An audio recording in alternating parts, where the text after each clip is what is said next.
coach or is it the quarterback? Great question. Mr. Smith and I have disagreed about this question before on this show. And the more I've had time to watch, to let it sink in what I'm seeing even now with my two eyes, I feel more strongly than ever, Stephen A. Smith.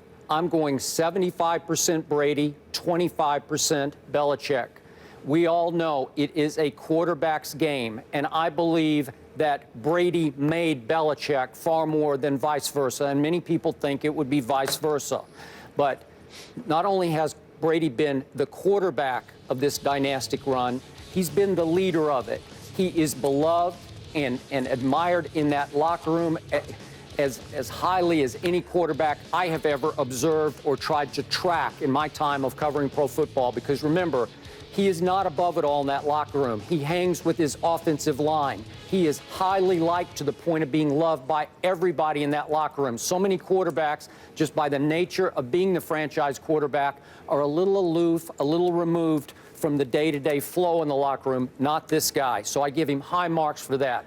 I give Bill Belichick high marks as a defensive coordinator. That's what he does best. He is one of the great defensive strategists we've ever seen.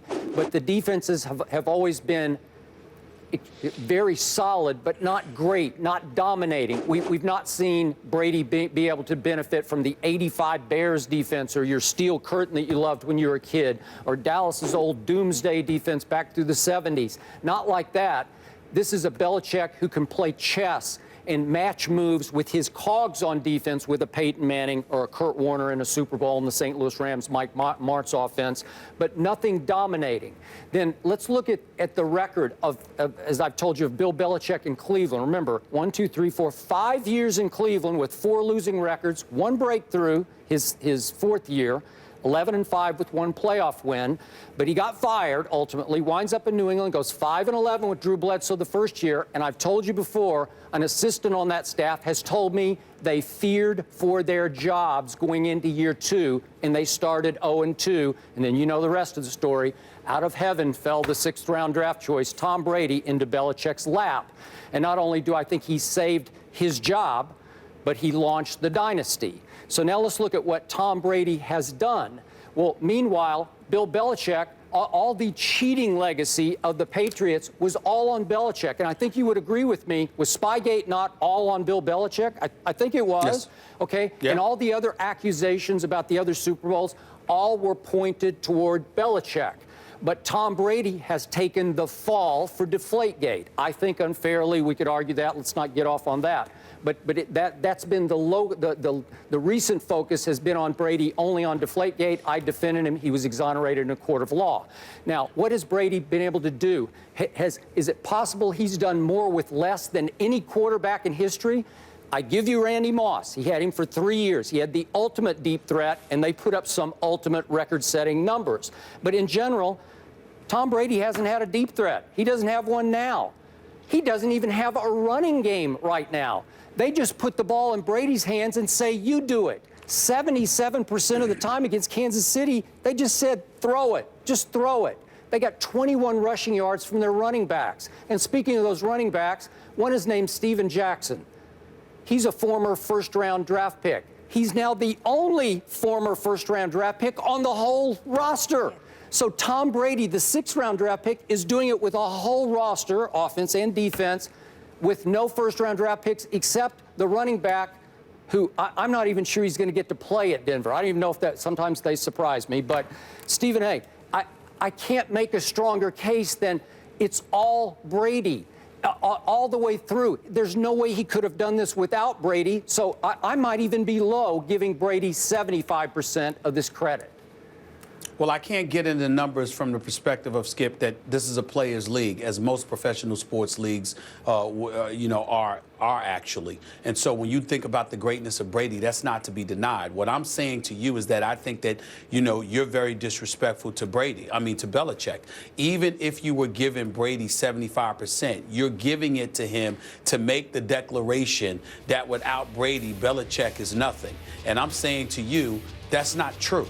When you think about everything that has transpired, think about the age that we're living in, think about the implementation of the new rules and how the game has changed and how so many teams have been forced to make certain adjustments. Think about the continuity that so many organizations lack.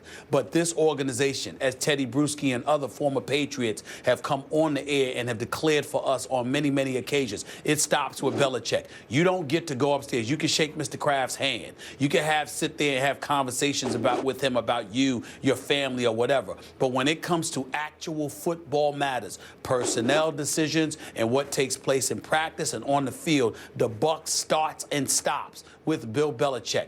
You lose Deion Lewis. You ultimately lose LeGarrette Blount, okay? You lose Aaron Dobson. You lose Edelman. You lose Amendola, okay? You've got LaFell. You lose Gronkowski for a couple of games, all right? You've got this guy, Keyshawn Martin, that gets inserted into the equation. Yes. That's right, so do I. Yes. But what I'm saying to you is that, the potpourri of injuries on both sides of the ball, yet they still don't miss a beat. Of course, when you have what the coordinator called the ninja in Tom Brady, then of course that's going to elevate you. But you have to take into account the fact that when you look at Super Bowl champions of the multiple variety, you can't ignore the continuity between a quarterback and a coach. It's not just a quarterback. Drew Brees has Sean Payton. He's only won one title. You've had great quarterbacks in history, but they didn't necessarily may not have had a great coach. It didn't happen. Peyton Manning still only has one Super Bowl title. Let's look at all of those things.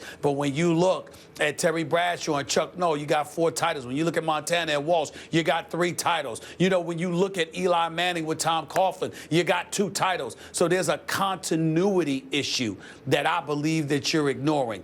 I'm not saying that Belichick could do it without Brady, because if you got a quarterback that can't throw, there's nothing anybody can do. We understand that. But there's something to be said about Tom Brady having Bill Belichick, because the continuity, the cohesion, the camaraderie, with everything else that comes with winning, Belichick makes sure all of those things are in place. Next man up theory truly applies to the New England Patriots. I think that's the part that you have to give credit to Bill Belichick about.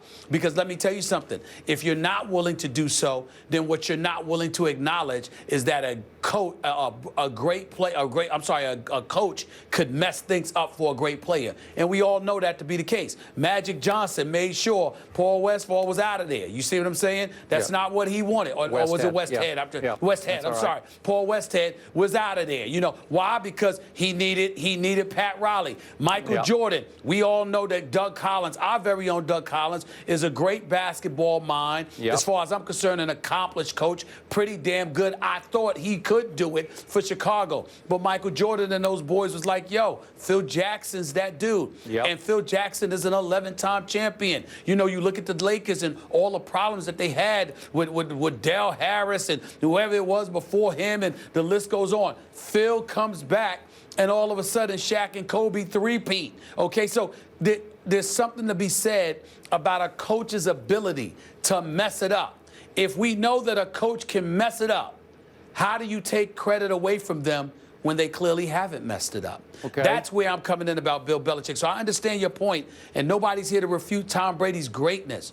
But I don't think Belichick's greatness can be denied, especially when no matter where you turn, every single NFL aficionado confesses and succumbs to the greatness of Bill Belichick. Spygate and all, Deflategate and all, they still sit back and they say, in the end, this guy finds a way. I got to give credit for that. I can't ignore that. And I cannot ignore the most important position in all of sports, the quarterback position. And I give you your points. I get all that. But let's not exaggerate the partnership between these two, because I'm told, and have been told repeatedly, they're not that close. Maybe you can't be close because he still has to be the head coach and have final say. But they don't socialize in the offseason. They just do their things. What I meant, they're separate things. But I must tell you. Yeah, I'm just talking about the role. Yeah, okay. Bottom line for this, to me, this is what offended me the most, was as Deflategate hit the fan a year ago, Remember the impromptu press conference that Belichick called on the Saturday? Was it the in between the, Right. you know, the in between weeks before the Super Bowl? And he basically said, "Don't look at me. You'll have to ask Tom." Well, Hanging him out hey, to dry. wow. That really got me. That was, if I had been in Tom Brady's shoes, I don't know how I would have handled that. And it's possible he didn't handle it very well, but all he cares about in the end is winning more rings, in spite of, with or without the coach, you know, whatever. He's just going to do what he does, and he did it again this year. But let me tell you what you would have done. You would have felt betrayed. I would have. But you still... But you still would have came to work and performed. I would have. So but you would still came to work and performed. Not only that, Skip, you would appreciate if you were working with somebody that you knew was on an elite level and performed at an elite level on their job, because you would have said, okay, I need this guy to do what I do. Now you just don't happen to be playing, you know, to be working with somebody that wouldn't do that to you. But the point is, even if I would, the fact is that for the betterment of what we do, you would still perform. And you would still utilize whatever myself, Molly, or anybody else brought to the table to make your product as successful as it can be. So, yeah, you give Tom Brady credit for it, but I mean, what you want, a cookie? He's doing what winners are supposed to do. And so is Bill Belichick. And I think that that's the point to point out here. Bill Belichick has to be something special for all of the things around Tom Brady to be working. It's Tom Brady. Now, Tom Brady might deserve more credit in the end because he's the quarterback, and it can't happen without him. But I don't believe it could happen without Belichick either. Okay. Belichick, can I say one thing? Sure. Indeed made Tom Brady better. And, of course, he's coaching all phases of the game, injuries, in-game adjustments. But Brady without Belichick would have been more successful than Belichick without Brady. Together, they're better as a force. But at the end of the day, if we put it that way, you have to give advantage Brady, in my opinion. The question of the day is... quarterback. Who deserves, yes, exactly, the position, quarterback-driven league, more credit for the Patriots' success, Tom Brady or Bill Belichick? Cast your vote in our Twitter poll. Head there during the break, and we'll have those results later in the show. We want to hear from you guys. Weigh in. And the Bills make history and hire Catherine Smith as the first female full-time coach. The guys will react to that after the break.